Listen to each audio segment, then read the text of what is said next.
Because I'm a Miss Korea. 세상 지금 남미 대륙이 충격에 빠졌습니다. 폭력과 경제 위기로 절망에 내몰렸던 국가. 에콰도르에서 상상도 못했던 변화가 시작된 것입니다.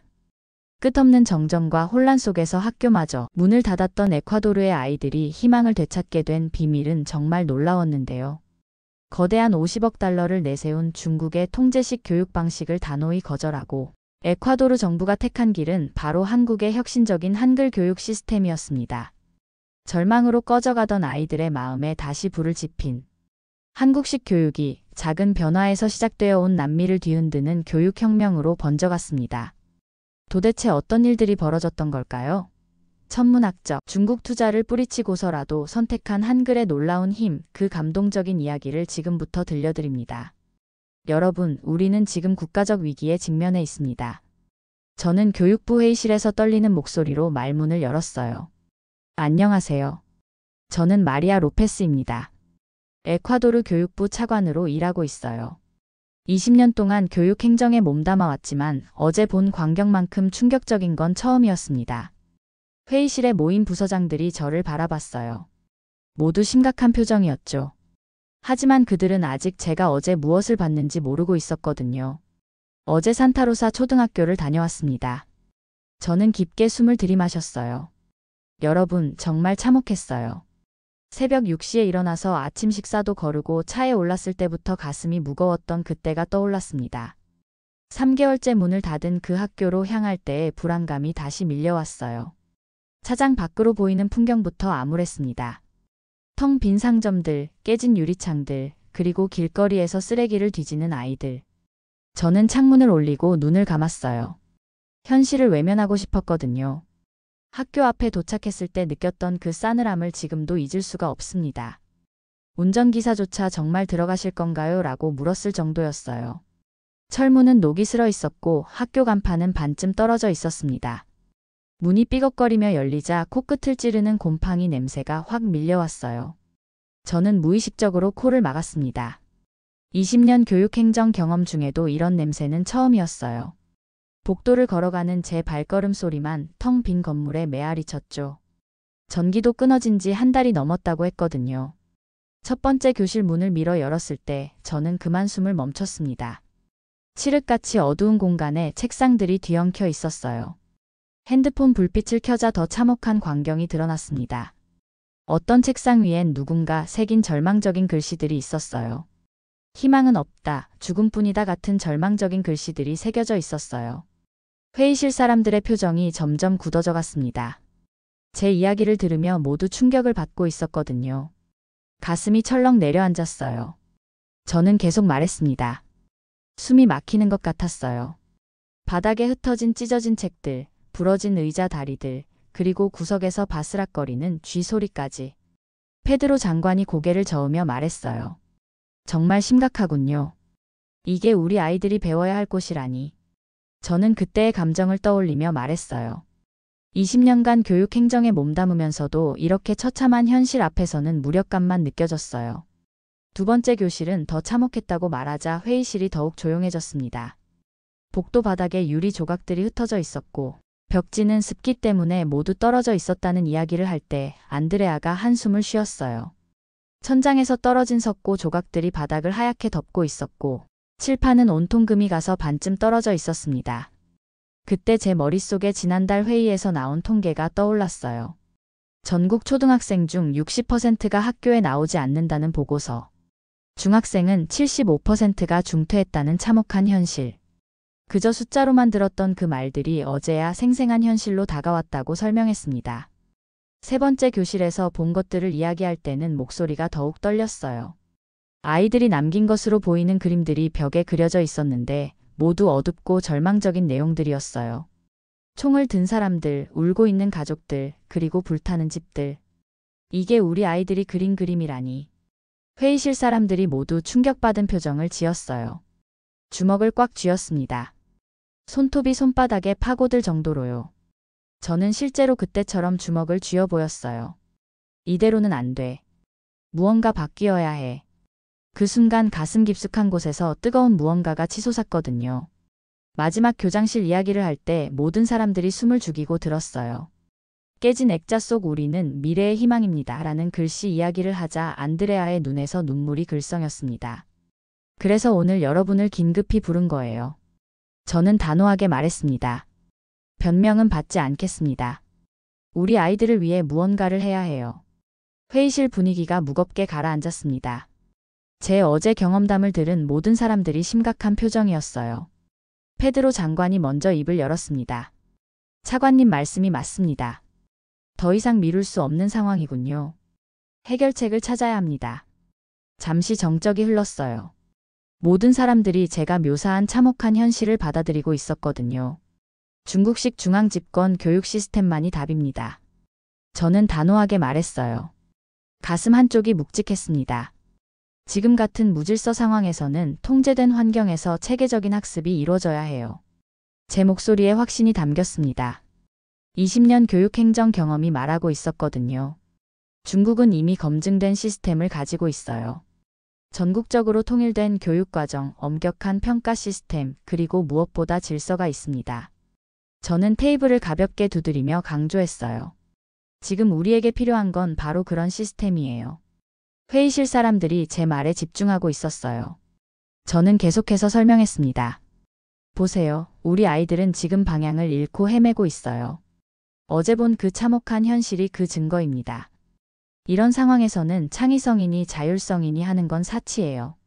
제 목소리가 점점 커졌어요. 먼저 기본기를 다져야 해요. 읽고, 쓰고, 계산하는 기본적인 능력부터 체계적으로 가르쳐야 한다고요. 그런데 안드레아 핀토가 갑자기 두꺼운 자료집을 테이블에 내려놓더군요. 탁! 그 소리가 회의실 전체를 울렸어요. 모든 시선이 그녀에게 집중됐죠. 차관님, 잠깐만요. 이것 좀 보세요. 안드레아의 목소리에는 확신이 담겨 있었어요. 한국식 교육 시스템의 효과에 대한 최신 연구 결과입니다.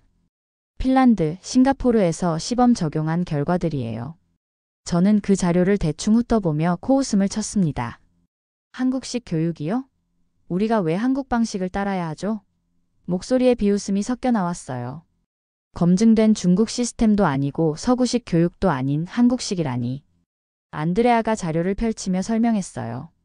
한국식 교육의 핵심은 한글을 활용한 창의적 사고력 개발이에요. 한글이라는 과학적 문자 체계를 통해. 한글이요? 저는 더욱 비웃었어요. 문자 하나로 교육 시스템을 바꾸겠다는 거예요? 말도 안 돼요. 그때 갑자기 가슴속 깊은 곳에서 아픈 기억이 떠올랐습니다. 5년 전 남편의 섬유회사가 한국 기업과의 경쟁에서 밀려나 파산했던 그 악몽 같은 시간들. 남편이 술에 취해 울던 모습, 우리 가족이 겪었던 경제적 어려움들, 그리고 한국 기업들에 대한 원망. 심장이 빨리 뛰기 시작했어요. 호흡이 가빠졌습니다. 한국이라는 단어만 들어도 숨이 막혀요. 저는 옆에 앉은 비서에게 작은 소리로 속삭였습니다. 정말로 숨이 막히는 것 같았거든요. 안드레아는 포기하지 않았어요. 오히려 더 열정적으로 설명하기 시작했습니다. 한국식 교육은 단순히 한글만의 문제가 아니에요. 학생 중심 수업, 창의적 문제 해결, 협력 학습이 핵심이에요. 한글은 그 도구 중 하나일 뿐이고요. 핀란드에서는 6개월 만에. 그만하세요. 저는 소리를 질렀습니다. 제 목소리가 회의실 전체에 울려 퍼졌어요. 순식간에 모든 사람들이 조용해졌습니다. 제 목소리가 떨리고 있다는 걸 모두가 알아차렸을 거예요. 한국이 우리를 도운 적이 언제 있었나요? 저는 일어서면서 말했어요. 가슴이 뛰고 있었습니다. 분노가 치솟고 있었죠. 그들은 자신들의 이익만 챙기는 사람들이에요. 우리 기업들을 망하게 만들고 우리 일자리를 빼앗아 가는 사람들이라고요. 회의실 분위기가 얼어붙었어요. 모두가 저를 바라보고 있었습니다. 저는 계속 말했어요. 제 남편도 한국 기업 때문에 회사를 잃었어요. 20년 동안 일궈낸 사업이 하루아침에 무너졌다고요. 그런 나라의 교육 시스템을 믿으라는 거예요? 안드레아가 조심스럽게 입을 열었어요. 차관님, 개인적인 경험과 교육 정책은 별개로 봐야 하지 않을까요? 데이터는 분명히. 데이터요? 저는 그 자료집을 집어들었어요. 이런 것들은 얼마든지 조작할 수 있어요. 한국 정부가 자국 홍보를 위해 만든 자료일 수도 있고요. 페드로 장관이 중재에 나섰어요. 자, 모두 진정하시죠. 감정적으로 접근하면 좋은 해결책을 찾을 수 없어요. 그의 목소리는 차분했지만 단호했습니다. 두 방안 모두 시범적으로 적용해보는 건 어떨까요? 북부 지역은 중국식, 남부 지역은 한글 교육으로 나누어서 말이에요.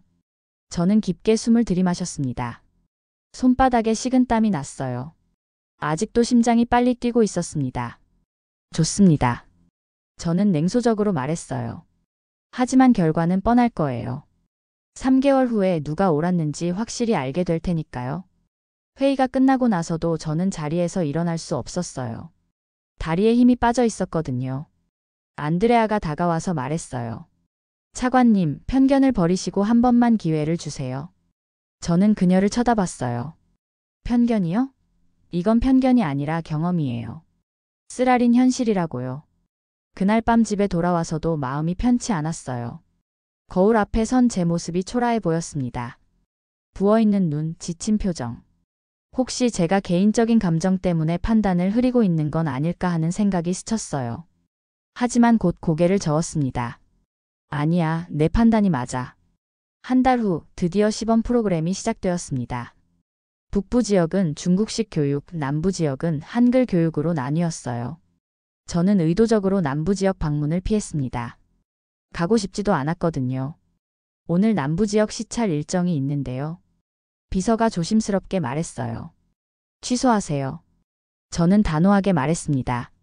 한국이라는 단어만 들어도 숨이 막혀요. 그런 곳에 가서 뭘 보겠어요? 대신 북부 지역을 방문했을 때는 완전히 달랐습니다. 키토시 외곽의 엘도라도 초등학교였어요. 학교 앞에 도착하자마자 질서정연한 모습이 눈에 들어왔습니다. 학생들이 줄을 서서 교실로 들어가고 있었고 선생님들도 단정한 복장으로 지도하고 있었어요. 중국인 교육 전문가 장민이 저를 맞이했습니다. 차관님, 어서 오세요. 우리 교육 시스템의 효과를 직접 보시게 될 거예요. 교실에 들어가자 깔끔하게 정리된 환경이 저를 맞이했어요. 일사불란하게 앉아있는 학생들, 벽에 붙어있는 체계적인 학습 계획표들. 장민이 엄격한 표정으로 수업을 진행하고 있었습니다. 모두 교과서 15페이지를 펴세요. 오늘은 곱셈 9구단을 외우겠습니다.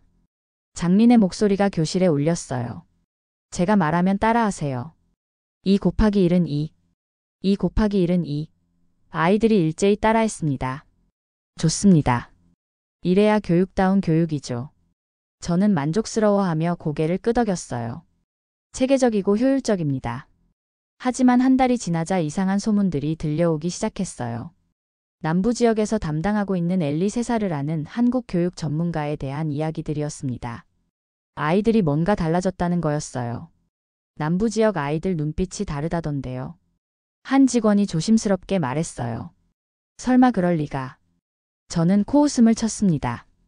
한 달 만에 뭐가 그렇게 달라지겠어요? 하지만 계속해서 비슷한 소문들이 들려왔어요.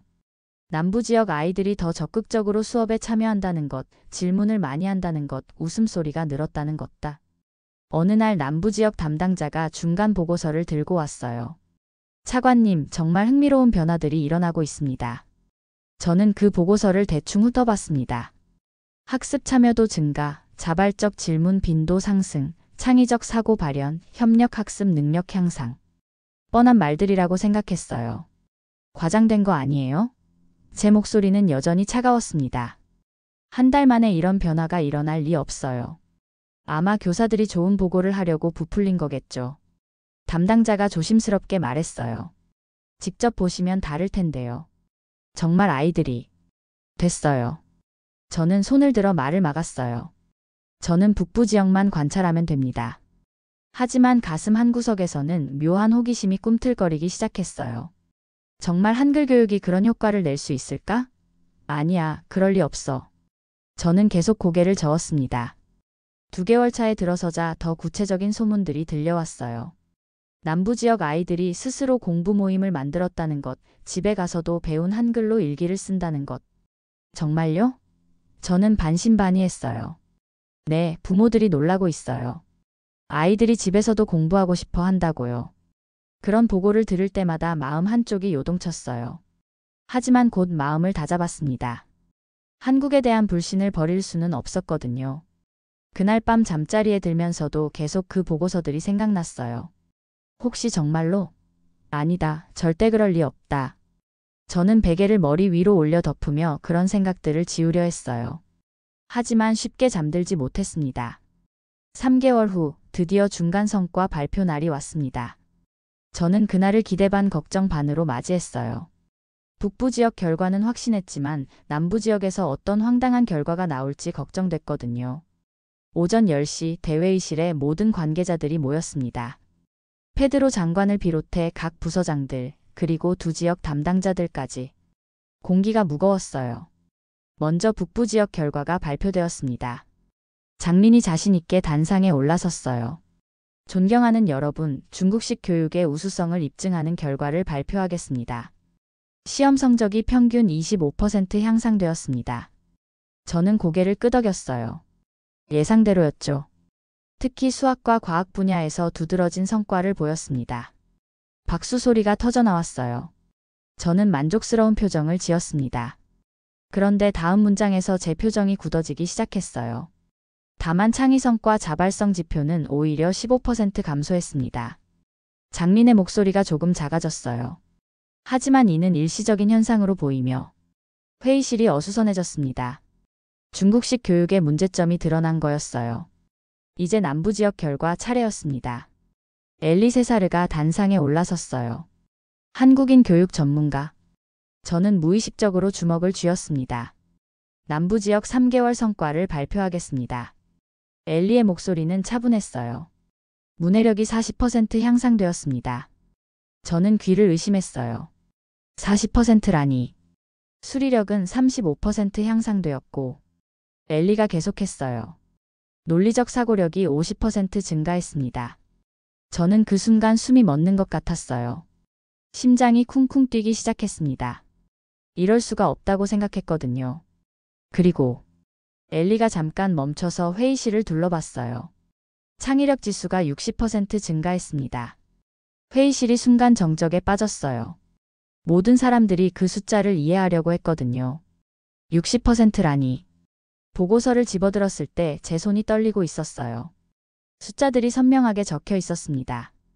거짓말 같았지만 모든 데이터가 거기 있었어요. 학습 참여도 증가, 자발적 질문 빈도 상승, 협력 학습 능력 향상. 더 충격적인 건 구체적인 사례들이었어요. 한 아이가 한글로 쓴 시가 있었는데 그 내용이 너무 아름다웠습니다. 또 다른 아이는 한글의 구조를 분석해서 새로운 단어를 만들어낸 거였어요. 이건 우연이야. 저는 보고서를 테이블에 던지며 말했습니다. 탁! 소리가 크게 났어요. 모든 사람들이 저를 바라봤습니다. 3개월 만에 이런 변화가 일어날 리 없어요. 한국이 우리를 도울 리 없다고요. 하지만 제 목소리는 확신에 찬 것 같지 않았어요. 오히려 떨리고 있었죠.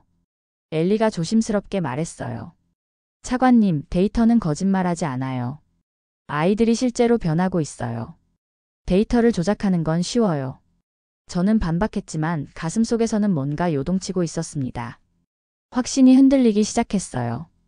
20년간 쌓아온 신념이 균열을 보이고 있었죠. 안드레아가 추가 자료를 제시했어요. 차관님, 이건 학부모들의 직접 증언이에요. 아이들이 집에서 스스로 공부하기 시작했대요. 한글로 일기도 쓰고 동생들에게 가르쳐 주기도 한다고요. 그 순간 저는 더 이상 반박할 말을 찾을 수 없었어요. 증거들이 너무 구체적이었거든요. 회의가 끝나고 혼자 사무실에 남았을 때 저는 창밖을 바라봤습니다. 석양이 지고 있었어요. 하늘이 붉게 물들어가는 모습을 보며 마음이 복잡했어요. 정말 한글 교육이 이런 효과를 낼 수 있는 걸까? 아니면 다른 변수들이 작용한 걸까? 머릿속이 뒤죽박죽이었어요. 그동안 제가 믿어왔던 모든 것들이 흔들리고 있었습니다. 그날 밤에도 잠이 오지 않았습니다. 천장을 바라보며 계속 생각했어요. 혹시 제가 틀렸던 건 아닐까? 개인적인 감정이 판단을 흐린 건 아닐까? 새벽 3시가 되어서야 겨우 잠들 수 있었어요. 결국 저는 결심했습니다. 더 이상 미룰 수 없었어요. 직접 확인해봐야겠다고 생각했거든요. 한국 교육부의 초청으로 서울을 방문하게 되었습니다. 출발 전날 밤 저는 가방을 싸면서도 계속 망설였어요. 정말 가야 할까? 가서 뭘 보겠다는 걸까? 하지만 마음 한편으로는 궁금함이 커지고 있었습니다. 인천공항에 도착했을 때 가슴이 두근거렸어요. 복잡한 감정들이 얽혀 있었습니다. 불안, 호기심, 그리고 여전한 반감까지. 20년 만에 처음 밟는 한국 땅이었거든요. 공항에서 나오자 한국 교육부 직원이 저를 맞이했어요. 안녕하세요, 차관님. 김민수입니다. 3일 동안 안내해드리겠습니다. 차 안에서 서울 시내를 바라보며 복잡한 마음이었어요. 높은 빌딩들, 빠르게 지나가는 사람들. 이곳에서 정말 우리 아이들을 위한 교육이 나올 수 있을까? 첫 번째로 방문한 곳은 강남구의 한 초등학교였습니다. 학교 앞에 서자 긴장이 되었어요. 손바닥에 땀이 났거든요. 이곳이 저희가 가장 자랑하는 초등학교 중 하나입니다. 김민수가 설명했어요. 교문을 들어서자 아이들의 밝은 웃음소리가 들렸습니다. 저는 순간 발걸음을 멈췄어요. 에콰도르에서는 들을 수 없었던 소리였거든요. 첫 번째 교실로 들어갔을 때 저는 충격을 받았어요. 아이들이 자유롭게 손을 들고 발표하고 있었습니다. 선생님은 아이들의 의견을 하나하나 들어주고 있었어요. 선생님, 저는 이렇게 생각해요. 한 남학생이 환하게 웃으며 말했어요. 그 순간 제 가슴이 뜨끔했습니다. 그 아이의 눈빛에서 뭔가 특별한 걸 봤거든요. 호기심, 자신감, 그리고 배움에 대한 열정. 처음에는 경계심을 늦추지 않으려 했어요. 한국 기업 때문에 남편이 망했다는 생각이 계속 머릿속을 맴돌았거든요. 하지만 아이들의 표정을 보니 그런 생각들이 조금씩 희미해지고 있었어요. 두 번째 수업은 한국어 시간이었습니다. 아이들이 한글의 구조를 분석하며 새로운 단어를 만들어내는 모습을 봤어요. 이 글자와 이 글자를 합치면 새로운 뜻이 돼요. 한 여학생이 신나게 말했어요. 그 순간 저는 깨달았어요. 한글이 단순히 문자가 아니라는 것을요.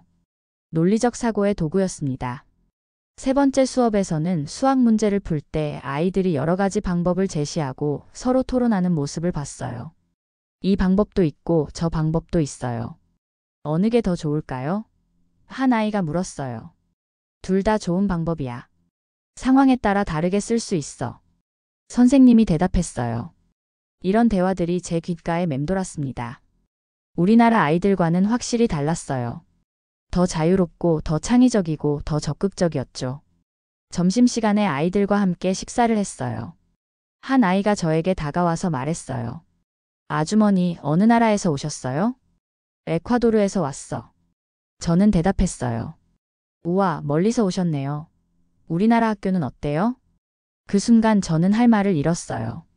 아이의 순수한 눈빛을 보니 가슴이 뭉클해졌거든요. 오후에는 엘리 세사르와 만날 수 있었어요. 우리나라 남부 지역에서 한글 교육을 담당하고 있는 그 전문가였습니다. 차관님, 직접 오셔서 영광입니다.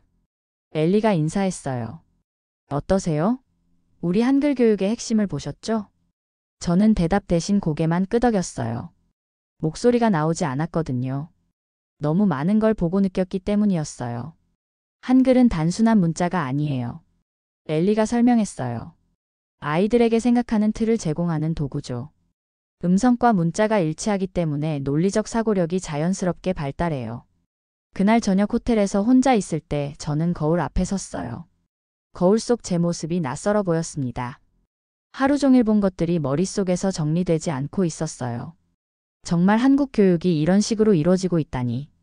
그리고 이런 교육을 우리 아이들도 받을 수 있다니. 가슴이 두근거렸어요. 한국에서 돌아온 지 일주일 후 청천벽력 같은 소식이 들려왔습니다. 중국 정부에서 에콰도르 교육 발전을 위해 50억 달러 투자를 제안했다는 거였어요. 하지만 조건이 있었습니다. 한국식 교육을 전면 배제하라는 것. 그 소식을 들은 순간 머리가 하얘졌어요. 50억 달러. 우리나라 전체 교육 예산의 10배가 넘는 돈이었습니다. 차관님, 이건 거절할 수 없는 제안이에요. 부서장 중 한 명이 말했어요. 50억 달러면 모든 학교를 새로 지을 수 있어요. 중국 정부가 왜 이런 조건을 달았을까요? 저는 중얼거렸어요. 아마 한국식 교육이 성과를 내고 있어서 견제하려는 것 같아요. 안드레아가 조심스럽게 말했어요. 그날 밤 저는 잠들 수 없었습니다. 침대에 누워 천장을 바라보며 계속 생각했어요. 한국에서 본 아이들의 눈빛이 자꾸만 떠올랐거든요. 그 밝고 호기심 넘치는 표정들. 새벽 1시가 되어서도 잠이 오지 않았어요. 일어나서 거실로 나갔습니다. 창밖으로 보이는 키토의 야경을 바라보며 생각에 잠겼어요. 50억 달러. 정말 거대한 돈이었습니다. 이 돈이면 우리나라 교육 인프라를 완전히 바꿀 수 있을 거예요. 새 학교, 새 교과서, 새 시설들. 하지만 그 순간 남편이 얼굴이 떠올랐습니다. 5년 전 파산 후 절망에 빠져 있던 그 모습 말이에요. 그때의 원망과 분노가 다시 치솟았어요. 한국 때문에 우리 가족이 얼마나 힘들었는데. 저는 중얼거렸어요. 하지만 이내 한국에서 본 아이들이 생각났습니다. 그 밝은 웃음과 반짝이는 눈빛들. 그리고 우리나라 남부지역 아이들도 그렇게 변하고 있다는 보고서들. 새벽 2시 소파에 앉아 머리를 감쌌어요. 너무 복잡했습니다. 개인적인 감정, 국가적 이익, 아이들의 미래가 모두 얽혀 있었어요. 새벽 3시쯤 되어서 문득 생각했어요. 정말 중요한 건 뭘까? 50억 달러? 아니면 아이들의 미래? 그때 한국에서 만났던 한 아이의 말이 떠올랐어요. 공부가 재밌어요. 매일 새로운 걸 배우는 게 신나요. 그 아이의 목소리, 그 아이의 표정이 선명하게 기억났습니다. 우리나라 아이들도 그렇게 될 수 있을까? 새벽 4시 저는 화장실 거울 앞에 섰어요. 거울 속 제 모습이 초라해 보였습니다. 부어있는 눈, 지친 표정, 그리고 혼란스러운 마음. 말이야, 내 감정이 우리 아이들의 미래보다 중요한가? 스스로에게 물었습니다. 그 순간 가슴이 먹먹해졌어요. 대답은 이미 정해져 있었습니다. 거울을 보며 계속 생각했어요. 50억 달러를 포기하고 한국식 교육을 선택한다는 것. 정치적으로도 경제적으로도 엄청난 리스크였어요. 하지만 한국에서 본 아이들의 모습이 너무 강렬했거든요. 새벽 5시 저는 노트를 꺼내 글을 써내려갔습니다. 교육부 장관께 저는 한국식 한글 교육 도입을 전면 추진할 것을 제안합니다. 글을 쓰는 손이 떨렸어요. 하지만 확신이 있었습니다. 이게 옳은 일이라는 확신 말이에요. 50억 달러보다 중요한 건 아이들의 웃음입니다.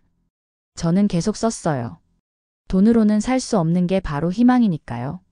한글 교육 전면 도입 1년 후. 저는 떨리는 마음으로 국민회관 연단에 섰어요. 1년 전과는 완전히 다른 심정이었습니다. 이제는 확신이 있었거든요. 대형 스크린에 성과 자료들이 떠올랐습니다. 숫자들을 볼 때마다 가슴이 벅차올랐어요. 1년 전만 해도 상상할 수 없었던 변화들이었습니다. 존경하는 국민 여러분. 마이크를 잡았을 때 손바닥에 땀이 났어요. 오늘 여러분께 놀라운 소식을 전해드리겠습니다. 청중들이 숨을 죽이고 기다리고 있었어요. 전국에서 온 교육 관계자들, 학부모들, 그리고 언론인들까지. 전국 초등학생 문해력이 67% 상승했습니다. 웅성거리는 소리가 들렸어요. 믿기 어렵다는 표정들이 보였습니다. 창의력은 78% 향상되었고 논리적 사고력은 85% 증가했습니다. 박수 소리가 터져나오기 시작했어요. 저는 계속했습니다. 그리고 국제학력 평가에서 우리나라가 15계단 상승해서 남미에서 1위를 기록했습니다. 이번에는 기립박수가 쏟아졌어요. 저는 잠깐 말을 멈추고 그 박수 소리를 들었습니다. 1년 전만 해도 불가능하다고 생각했던 일이 현실이 되었어요. 하지만 가장 중요한 건 숫자가 아닙니다. 제 목소리가 떨리기 시작했어요. 우리 아이들이 다시 웃기 시작했다는 거예요. 학교에 나오고 싶어 하고 공부하고 싶어 한다는 거예요. 그 순간 눈물이 나려고 했어요. 참으려 했지만 목소리는 이미 감정에 차 있었죠. 저는 여러분께 고백할 게 있습니다.